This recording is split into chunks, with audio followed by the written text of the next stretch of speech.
Hello, good morning everybody. Welcome back. Jiu-Jitsu 2000 here today. I'm back and today I have a new offering from Olight. This is the Seeker 2. It has a maximum output of 3000 lumens and the maximum throw is 220 meters.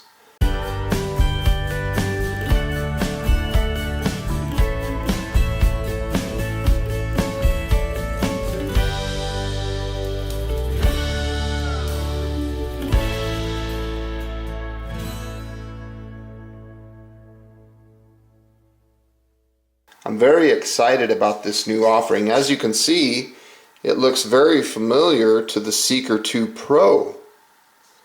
And I will be doing a video in the near future comparing this one head to head against the Seeker 2 Pro because they look identical, but there are some pretty significant differences, and I think this one is actually going to be better. It carries the quality 5-year warranty promise. Here's a look at the side of the packaging, and here's a look at the top of the packaging. Now if you look at the back here, I'm going to read a little bit. It says, powered by a single 21700 4000 milliamp hour customized lithium rechargeable battery. Now let me pause right there. I want to tell you that Olight has decided to change the battery that they are going to ship with these flashlights, with these Seeker 2s. They're upgrading the battery from a 4000 milliamp hour up to a 5000 milliamp hour 21700. Okay, so it's the same battery type, it's just going to run a little bit longer. So when I get into reading the run times and things like that, I'm going to be saying numbers that aren't what you see on this package. I'm going to be giving you the new numbers of what this battery will do.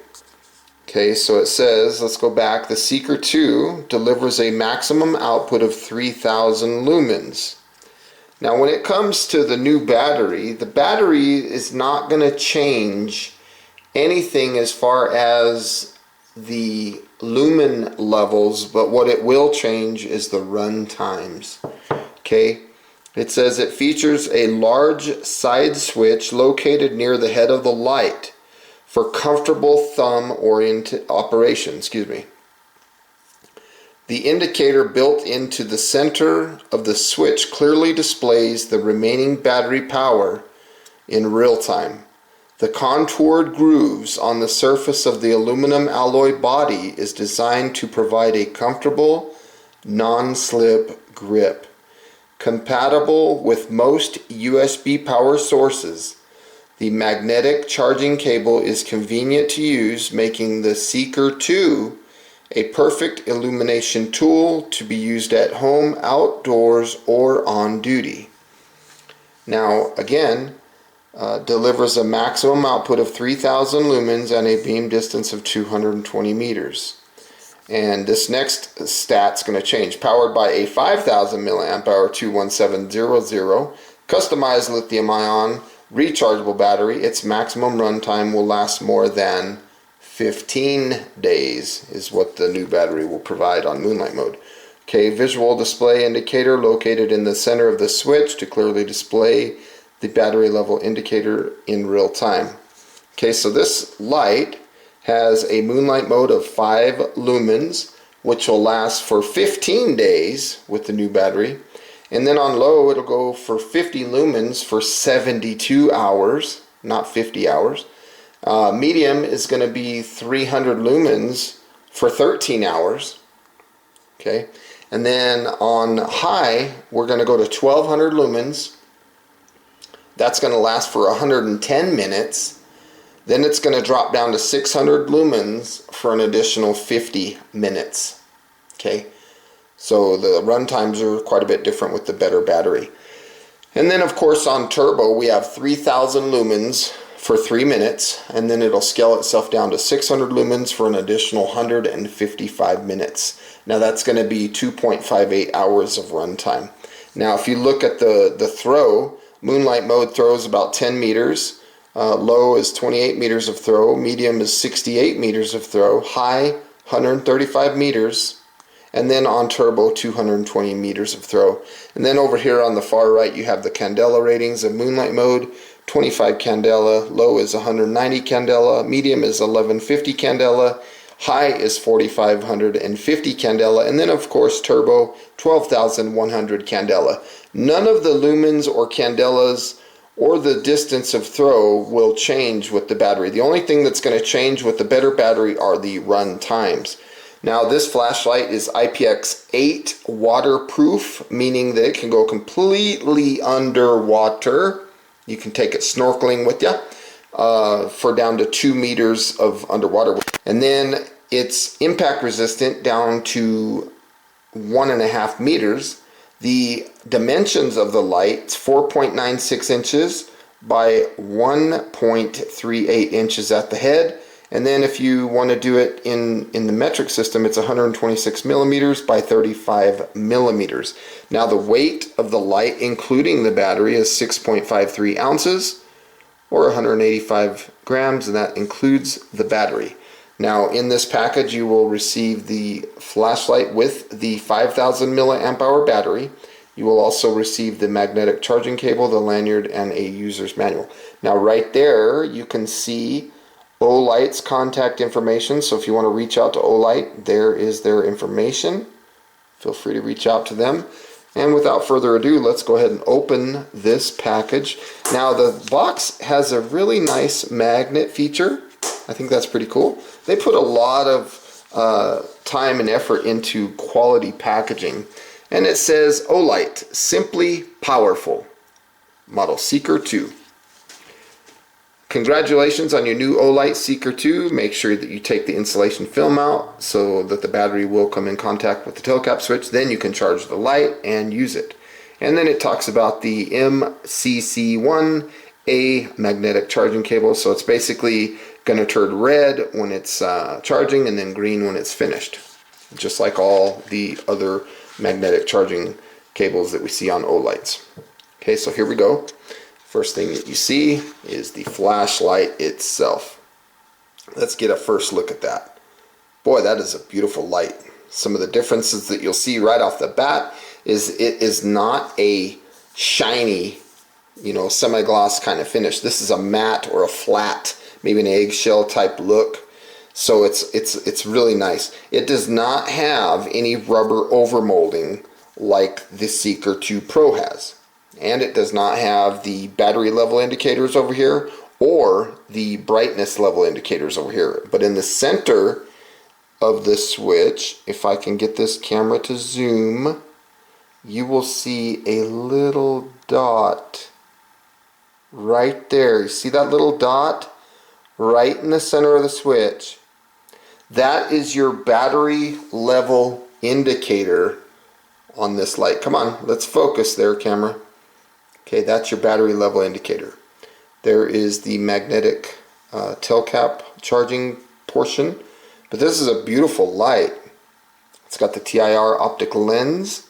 Now they did change the LED that the Seeker 2s have to a different one than what they used in the Seeker 2 Pro. The LED that they're using now is a OSRAM P9.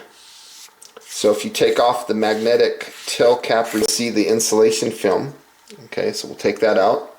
And we will not be coming with this battery, this 4000.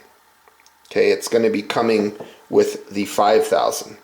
Which is a good thing because I noticed the diameter, the 4000 was a little fatter, and the 4000 would not fit in my Seeker 2 Pro, even though it does fit in the Seeker 2. So maybe that's why they changed. Maybe they had a bad batch of batteries. I don't know. But it's a very good benefit to everybody because we're going to get a better battery in this light.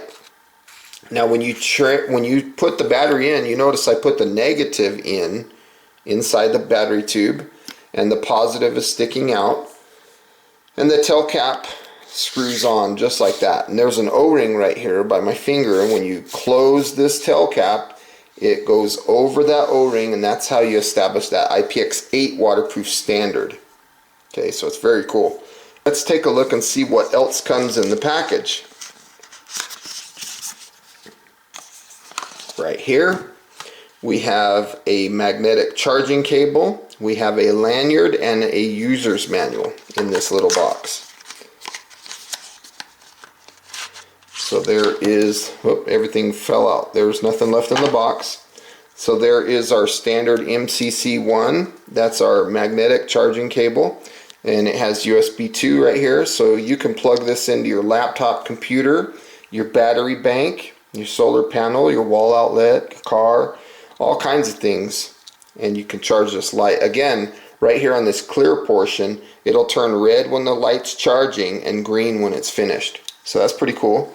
And there is the lanyard. Now I noticed that they did a little bit of different stuff with the lanyard. They made some blue accents to the lanyard where before they used to have just black. So this slide release buckle kind of thing is blue. It's pretty cool. And they also include, as always, this little needle, which makes it really nice for threading this lanyard. So I really like that. Olight has always done a really good job on their touch that they put on those lanyards. Here is the user's manual. Okay, very simple. User's manual is very basic. Okay, it talks about the light, and again, ignore the run times, because those run times are based on 4,000 milliamp hour battery. Then it talks a little bit about the light, and then right here, this talks about the battery level indicator. I'll talk about that here in a minute. And then of course how to turn it on, how to turn it off, how to change brightness levels, finding moonlight mode, how to go straight to turbo, how to get to strobe, how to do your automatic timer so it shuts off in 3 minutes or 9 minutes. I'll show you all that. And how to lock and unlock the flashlight. Okay, so all of that stuff is covered in the owner's manual, but I'm going to show you in this video. To turn the flashlight on, the first thing I'll do is I'll go to moonlight mode. I will push and hold this button. I will see the light come on. We are on moonlight mode of 5 lumens. Again, this will last 15 days. Okay, now if I turn the light off and I turn it back on, it does have a memory, and it will remember moonlight mode, low, medium, or high. It will not remember turbo or strobe. Okay, so let's bump it up by pushing and holding the side button. Now we've bumped it up to 50 lumens. You can see the battery level indicator is green. I will talk about that in a little bit in this video. This is 50 lumens for 72 hours. Now 72 hours, that's 3 days. Now if I push and hold, we're going to go up to the next setting. This is medium. This is 300 lumens. And on 300 lumens, this will last for 13 hours.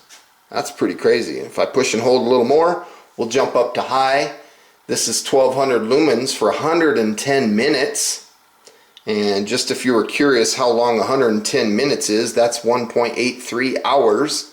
Then to prevent overheating of the flashlight, it'll scale itself down to 600 lumens, where it will run for an additional 50 minutes, so almost another hour. Then if I want to go to turbo, I will double click quickly. You can see that the energy came up. We are now on turbo, 3000 lumens for 3 minutes, and then it'll jump down to 600 lumens for an additional 155 minutes. That's 2.58 hours. Now if you want to turn the light off and turn it back on, since we were on turbo, it will come back to high, not turbo. So we are on high. Now to get back to turbo, double click again. There it is. Now to cycle through the modes, I just push and hold the button. Just like that. So just like that with my thumb. I'm trying to get the camera where you can see. Low, medium, high. Low, medium, high. Okay, now if you want to go to strobe, let me go back to low. If you want to go to strobe, you're going to give it a triple click. 1, 2, 3. Strobe. That is a very disorienting strobe. Single press, once you're in strobe, turns the light off. and then if you turn it back on, it'll come back to where we were, which was low, medium, or high, which we were in low. Now if you want to access the automatic shutoff feature, you can push and then push again and hold, and you'll see one flash. That is a 3-minute runtime, and then it'll shut itself off. If you push and then push and hold again and you see 2 flashes, that's the long timeout, which is 9 minutes. Okay, so whatever setting you're on, let's say you're on high and you want to do that, you're just going to push and hold. You see 1 flash, that's 3 minutes, and then this thing's going to automatically turn off. Now a single press turns the light off. This does have a lockout mode. Let me turn the light on. I'm going to go back to low here for a second. There's low. Turn the light off. Now to get to the lockout mode, you're going to push and hold, and you'll see moonlight mode, and then moonlight mode will go away. Then you are in lockout mode. If I push this button, nothing happens, and you see the little red indicator illuminating. It's telling me, hey, you're in lockout mode. Okay, which is good, because if you want to put this in a pack and go hike a trail, and then you get to camp, you don't have to worry about your battery being dead, which is cool. Now to unlock it, you're just going to push and hold until you see moonlight mode. Then you're unlocked. The battery level indicator does not work on moonlight mode. Okay, so that's another way to tell if you're on low or moonlight mode, is to determine if that indicator is working or not. Now if you see green, that's telling me that my battery is between 60% and 100%. Now if the indicator goes down to an orangish color, that means I'm between 10% and 60%. So somewhere in that spectrum. If it goes to a solid red, then I'm between 5 and 10%. And then if you see that this battery indicator is flashing red, that means I am below 5% of my battery and I need to get this thing charged ASAP. Let's drop it right down into the water. IPX8 waterproof. Let's turn it off, turn it on, cycle through the modes. Let's check out turbo. Let's check out a strobe. Let's go back to moonlight mode. Drop it in there again. Looks like an excellent light. No problems with the water. I'm not getting any water in the lens. Nothing like that. So this Seeker 2 passes with flying colors the IPX8 waterproof standard. I am on the lowest setting of moonlight mode. Again, this is 5 lumens. This will last for 15 days. That's a significant amount of runtime for this setting, and that's a lot of light to see things. I mean, if you're trying to look off in the distance, you can see stuff fairly well, but if you're wanting to read something or maybe look at a wound, or you got something you're trying to work on and you need to read the fine print, this type of light is not overbearing. It's not too much light. It doesn't create a lot of reflection to make things difficult to read. And again, 15 days runtime, that's a significant amount of time for this kind of a light output. It's good for walking around camp, walking your dog, walking out in the woods, looking in your pack, things like that. It's perfect setting. Now if we push and hold, we're going to go up to the next level of low. This is 50 lumens, and this will last for 72 hours or 3 days. That's enough to be said about that. That's a long run time. Let's go up to medium. There's medium. 300 lumens for 13 hours. So this would be a good setting if you're going to be doing a 12-hour workday and you're going to be needing some light. Maybe you're in the shop, working under the hood of a vehicle, whatever. This is 300 lumens. That's a lot of run time. And then if you go up to high, this is 1200 lumens for 110 minutes. That's 1.83 hours. and then it scales itself down to 600 lumens to prevent the light from overheating. Then it'll run for an additional 50 minutes, almost an hour. You can see the green battery level indicator working very well. Again, green means that you have between 60 and 100%. If you've got an orange colored indicator, you're between 10 and 60%. And then if it's solid red, you're between 5 and 10%. And then if it's flashing red, you're below 5%. It's time to charge your light. Now if I double click the switch here, we're going to jump up to turbo. There it is. You can see the light significantly brighter. We are at 3,000 lumens of output for 3 minutes. And then it'll jump down to 600 lumens for an additional 155 minutes. That's 2.58 hours after the step down. And on this setting, we get a full 220 meters of throw. Now I'm going to give you guys a strobe warning. So let me get that strobe going. There's the strobe. It's very disorienting. It's a very good strobe. Now a single press will take us off, and then we turn it back on. It'll come back to high because we were on turbo before we went to strobe. So that's a quick look at the Olight Seeker 2. I think this is going to be a great flashlight. I want to say, please make sure that you stay tuned, because I will be putting out a video where I'm comparing this one directly to the Seeker 2 Pro. I think it's going to be a great light. I hope you got some good useful information out of this video. Please feel free to leave your comments down below, like this video, share this video, and stay tuned for that comparison between this one and the Seeker 2 Pro. It's going to be a good video. And until next time, have a beautiful day. We'll see you next time. Bye for now.